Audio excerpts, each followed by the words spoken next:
മോദി സർക്കാരിന്റെ കീഴിൽ പ്രതിപക്ഷത്തെ വേട്ടയാടാനുള്ള ആയുധമായി എൻഫോഴ്സ്മെന്റ് ഡയറക്ടറേറ്റ്. രാഷ്ട്രീയ നേതാക്കൾക്കെതിരായി ഇഡി കേസുകളിൽ ശിക്ഷാനിരക്ക് ആകെ 1% മാത്രം. എൻഫോഴ്സ്മെന്റ് ഉദ്യോഗസ്ഥർക്കെതിരായ അഴിമതി കേസുകളും വർദ്ധിക്കുന്നു.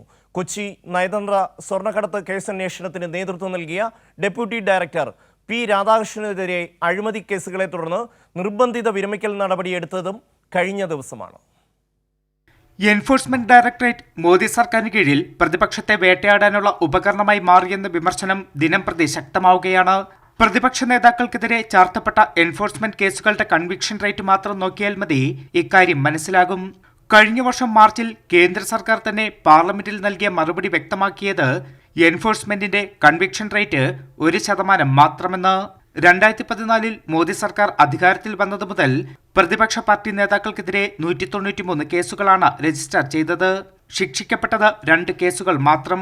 എൻഫോഴ്സ്മെന്റ് 71% കേസുകളും രജിസ്റ്റർ ചെയ്തത് രണ്ടാം മോദി സർക്കാരിന്റെ കാലയളവിൽ. 138 കേസുകളാണ് 2019 ശേഷം രജിസ്റ്റർ ചെയ്തത്. 2002 ഏപ്രിലും മാർച്ച് 2023 ഇടയിൽ മാത്രം 32 കേസുകൾ.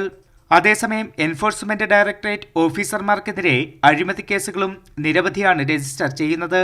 അനധികൃത സ്വത്ത് സമ്പാദന കേസിൽ ചണ്ഡീഗഡിൽ നിന്നുള്ള എൻഫോഴ്സ്മെന്റ് അസിസ്റ്റന്റ് ഡയറക്ടർ വിശാൽ ദീപിനെതിരെ CBI കേസെടുത്തത് കഴിഞ്ഞ വർഷം അവസാനത്തോടെ.